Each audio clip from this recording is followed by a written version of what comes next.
Από ό,τι καταλαβαίνω υπάρχει στρες. Εγώ θα μιλήσω για το κρυμμένο στρες. Αυτό που δεν το βλέπουμε. Θα ασχοληθώ τώρα με... Βλέπω λίγο στην αίθουσα, νομίζω ότι είμαστε 50-50. Άνδρες-γυναίκες. Εγώ θα ασχοληθώ όμως με τις γυναίκες, γιατί θα μιλήσω για το κρυμμένο στρες της τελειότητας, η οποία ελοχεύει στις γυναίκες περισσότερο από ό,τι στους άνδρες.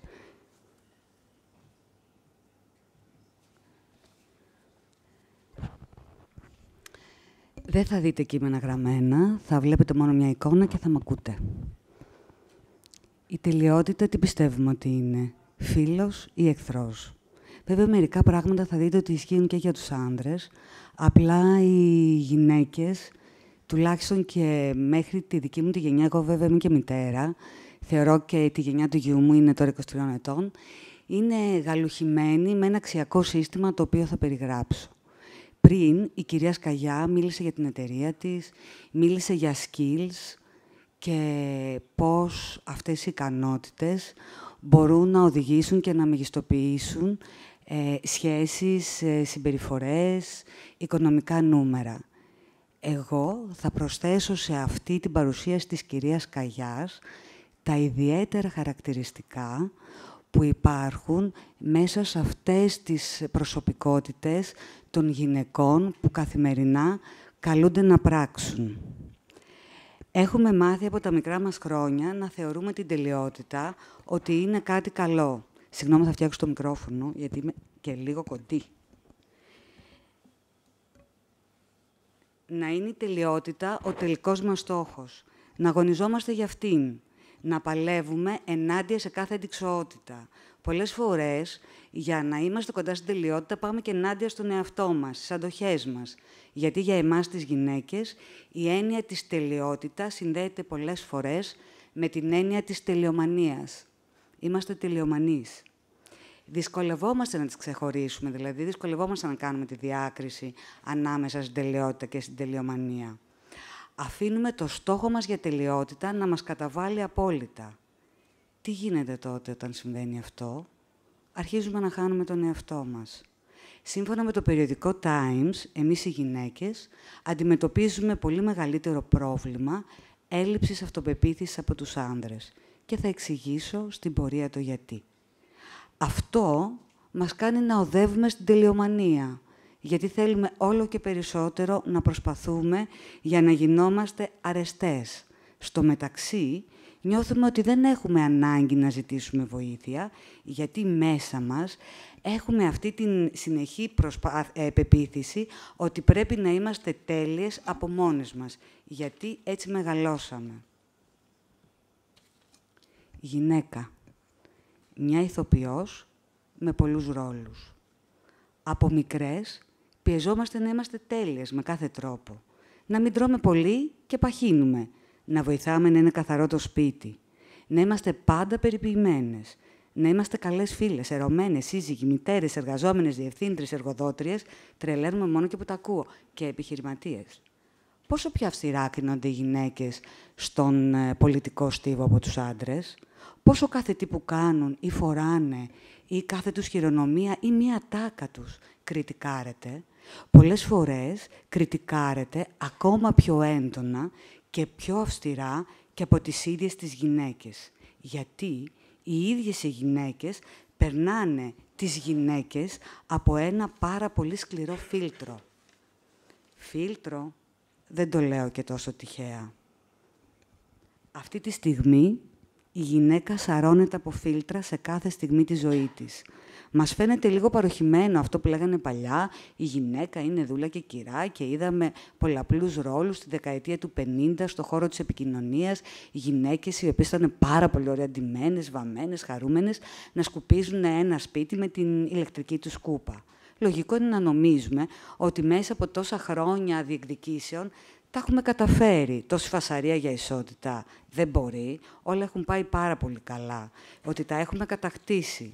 Έλαντε όμως που τα social media έχουν μια τελείως διαφορετική άποψη από αυτό. Σύμφωνα με πρόσφατη έρευνα της Επιτροπής Δικαιωμάτων των Γυναικών της Ισότητας των Φύλων του Ευρωπαϊκού Κοινοβουλίου, τα social media προκαλούν κατάθλιψη και γενικά επηρεάζουν αρνητικά την ψυχική υγεία των γυναικών, δυσανάλογα περισσότερο από ό,τι των ανδρών. Ο κόσμος απαιτεί από τις γυναίκες σήμερα όχι μόνο να παίζει πολλαπλούς ρόλους όπως κάποτε, αλλά να τους παίζει συνέχεια και σε real-time χρόνο. Για να είναι αποδεκτή η γυναίκα σήμερα, πρέπει πρώτα απ' όλα να είναι όμορφη. Ζούμε την πιο ταξική περίοδο μέχρι τώρα, τουλάχιστον αυτό έχω νιώσει εγώ, και ταξική γύρω από την ομορφιά. Υπάρχει ένας συνεχής βομβαρδισμός από μοντέλα, influencers, που φωτογραφίζονται με τέλεια σώματα, τέλεια ρούχα, αέρινα ρούχα, τέλειο make-up, ζουμερά χείλη, τα οποία σου στέλνουν φιλιά και κάνουν duck face. Και πάνω απ' όλα με την νεότητά τους. Τι κάνει μια φυσιολογική γυναίκα μέσα σε ένα τέτοιο περιβάλλον? Και προσέχετε, εγώ προέρχομαι από το χώρο της διαφήμισης. Τα φίλτρα είναι παντού, κάθε στιγμή, κάθε λεπτό. Δουλεύω μόνο με φίλτρα. Θα πω και εδώ ένα παράδειγμα. Πολύ πριν δούμε τα φίλτρα, είμαι 32 χρόνια στο χώρο. Υπήρχε ένα περιοδικό, νομίζω οι Έλληνες, επειδή είχε γίνει και σάλος τότε, απλά δεν θα το ονομάσω για λόγους αρχής. Ένα περιοδικό το οποίο είχαμε φωτογραφίσει ένα μοντέλο, ένα εξαιρετικό μοντέλο, θα δώσω hint από την Αυστραλία, και το οποίο το κάναμε εξώφυλλο και του είχαμε κάνει καταπληκτικό ρετούς, κοιλιακούς, αυτά. Είχαμε ξεχάσει όμως να τοποθετήσουμε κάτι που είχαμε βγάλει. Δεν είχαμε βάλει τον ομφαλό του μοντέλου. Βγήκε, τυπώθηκε το περιοδικό. Καταλαβαίνετε τι έγινε. Φίλτρα. Να ξέρετε ότι στο Hollywood, θα μιλήσω λίγο μετά και για το Botox και για το Baby Botox, στο Hollywood τους έχουν πια απαγορεύσει γιατί δεν βλέπαμε έκφραση γύρω από αυτό και δεν καταλαβαίναμε ποιο ήταν το συναίσθημα. Φίλτρα λοιπόν στο πρόσωπο, φίλτρα στην κίνηση, φίλτρα στη συμπεριφορά, φίλτρα στην ψυχολογία, φίλτρα και στα συναισθήματα. Το συνεχές φιλτράρισμα που δεν αφήνει τίποτα αληθινό. Και τελικά όλο αυτό έχει επίπτωση στην ψυχική μας υγεία, γιατί η ψυχική υγεία επηρεάζει τη σωματική υγεία.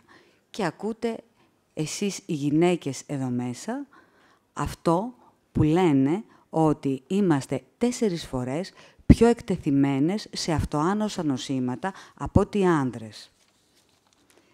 Για τα φίλτρα. Γιατί η αυτοπεποίθηση δεν θέλει φίλτρο.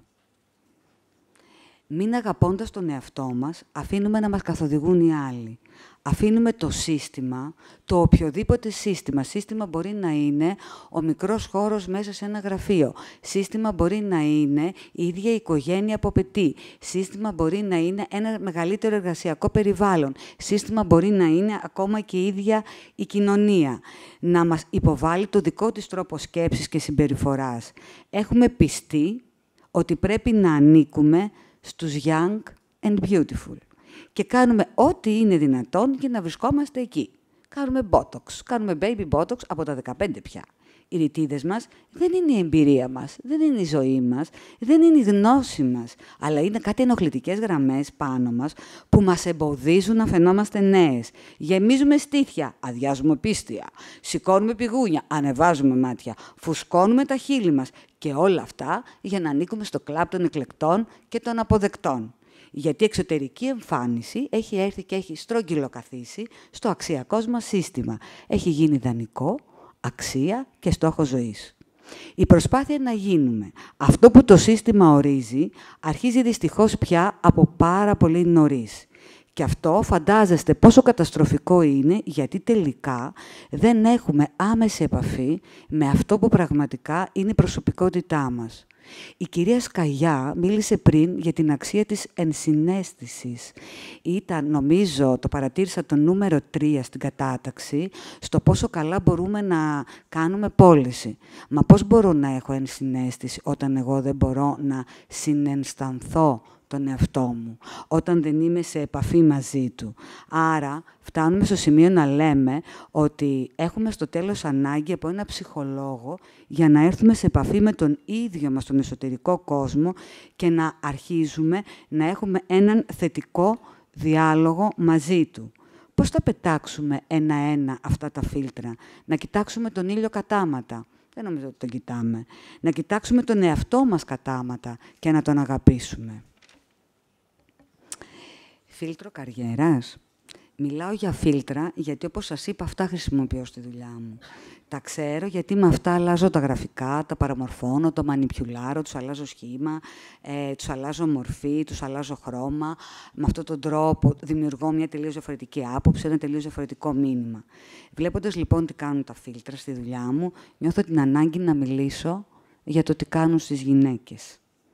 Τα φίλτρα είναι ένα εργαλείο και όχι αυτός ο σκοπός. Δεν ζούμε με αυτά, απλά τα χρησιμοποιούμε. Δεν είμαστε τα φίλτρα εμείς οι ίδιοι που χρησιμοποιούμε.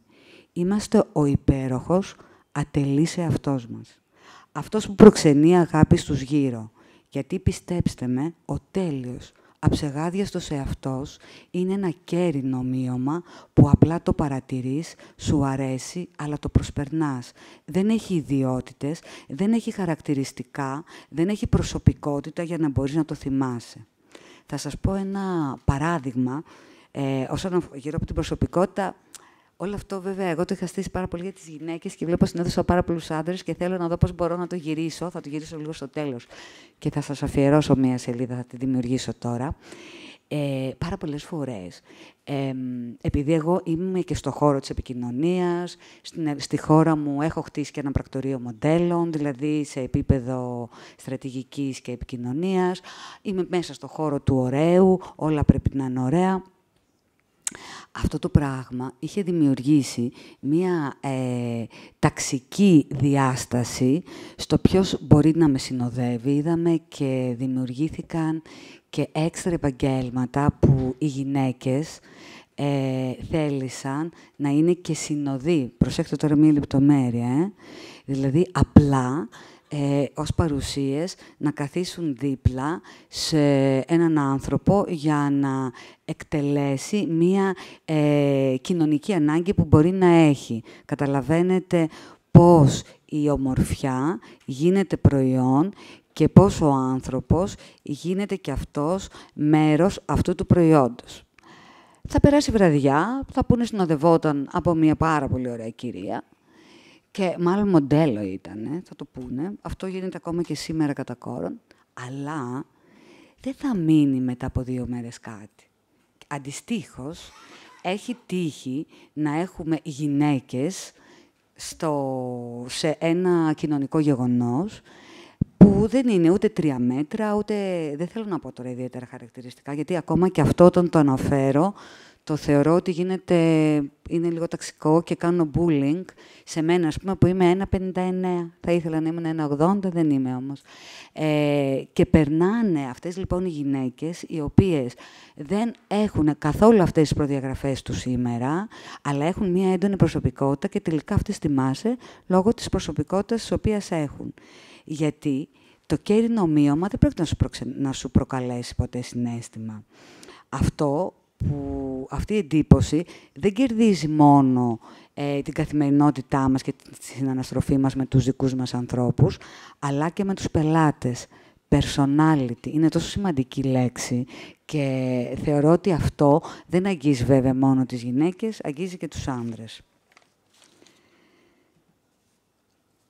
Δεν είμαστε ό,τι κάνουμε.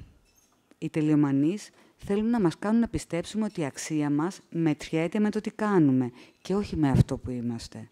Πόσες φορές μέσα στην ημέρα δεν έχουμε αναρωτηθεί, αυτό ισχύει και για τους άνδρες, καλά είναι τα μαλλιά μου για το meeting, πω ρε παιδί μου, μου πέσε πολύ κραγιόν, πω το ρούζ δεν πρόλαβα να το διορθώσω, πώς θα μπω μέσα. Καλά ο διευθυντής έχει σήμερα τα νεύρα του, πω και δεν του αρέσουν τα λευκά και εγώ φόρεσα, κατά λάθος, δεν το ήξερα όμως τι έγινε χθες το βράδυ στο σπίτι του, φόρεσα λευκό πουκάμισο, πω δεν θα πείσω σήμερα, δεν είναι η μέρα μου, δεν το έχω, δεν. Αυτό στο γραφείο. Προσέξτε τώρα, επειδή η γυναίκα, είπαμε, έχει πολλαπλούς ρόλους, είναι και στο σπίτι της. Και μπαίνει στο σπίτι της, πω ρε παιδί μου, το κέικ δεν μου πέτυχε. Και εγώ, ρε παιδί μου, ακολούθησα τη συνταγή και την πήρα και μου είπαν, λες να μου δώσανε λάθος tips για να μην το κάνω κι εγώ τόσο καλά. Αυτό το κάνει η γυναίκα. Το ρωτάω από μια γυναίκα μια συνταγή, συνήθως δεν μου τα δίνει σωστά, για να μην το πετύχω και να μην ακούσω τα καλύτερα που συνήθως ακούμε και λέμε για αυτήν. Μήπως πρέπει να ασχοληθώ περισσότερο με τα παιδιά. Ρε παιδί μου, τρέχω, δεν έχω χρόνο, δεν τα βλέπω και πολύ. Ξεκίνησε το σχολείο, πώς θα τα καταφέρω. Δεύτερη μέρα που ξεκίνησε το σχολείο και εγώ ήδη νιώθω χαμένη. Μήπως να ασχοληθώ όμως λιγότερο με τα παιδιά και να συγκεντρωθώ περισσότερο με την καριέρα μου.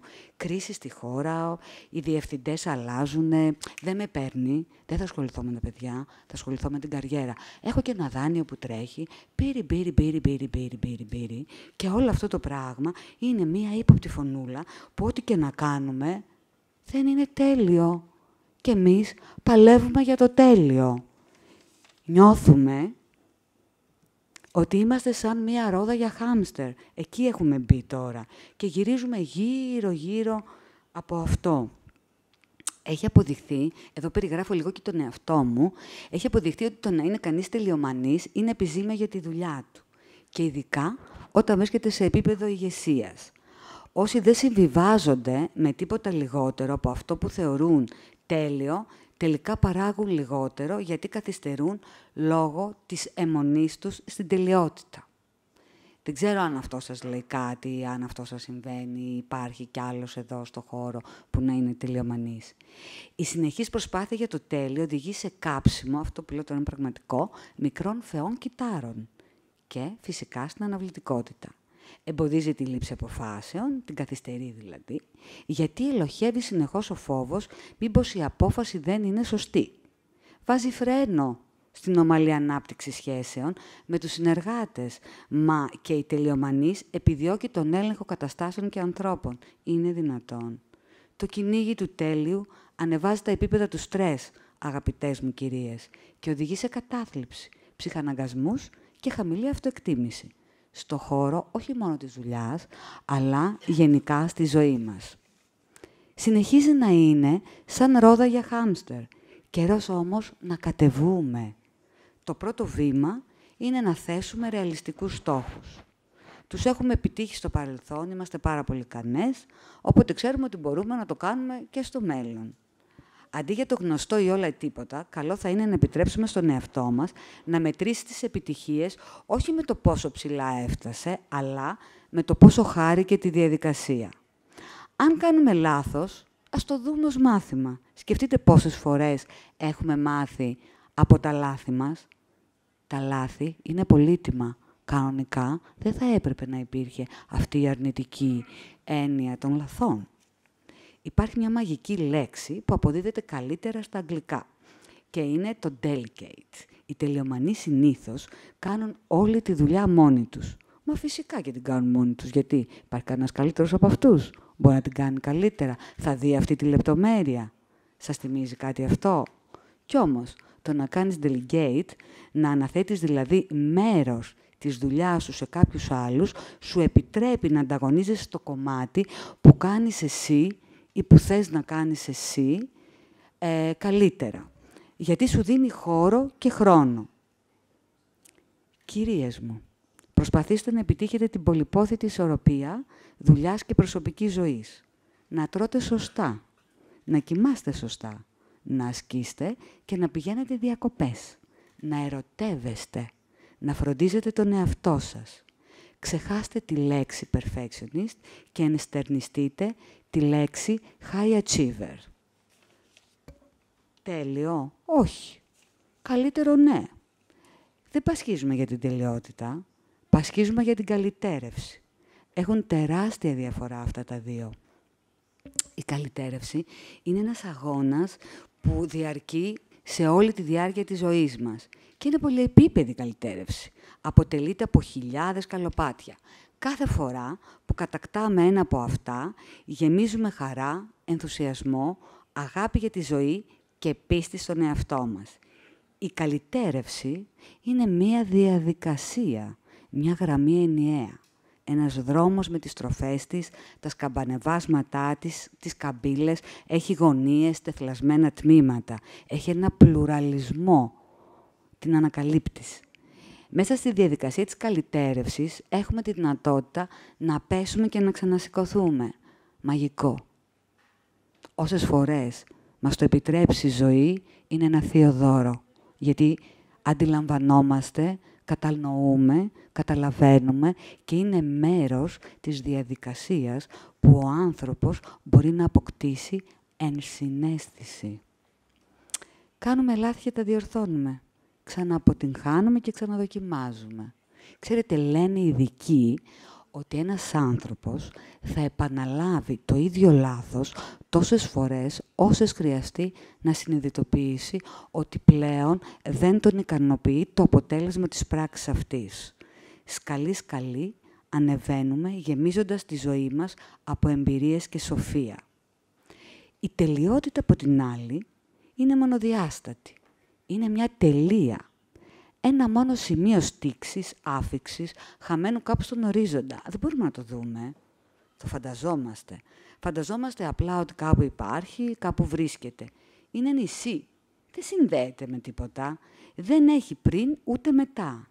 Η τελειότητα περιέχει τη λέξη τέλος.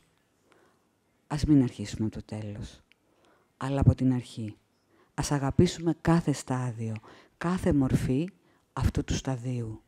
Η ζωή είναι ένα ταξίδι. Και ξέρετε πόσο όμορφη, πόσο επιτυχημένη, πόσο ποθητή είναι μια γυναίκα που έχει ζήσει. Ευχαριστώ πολύ.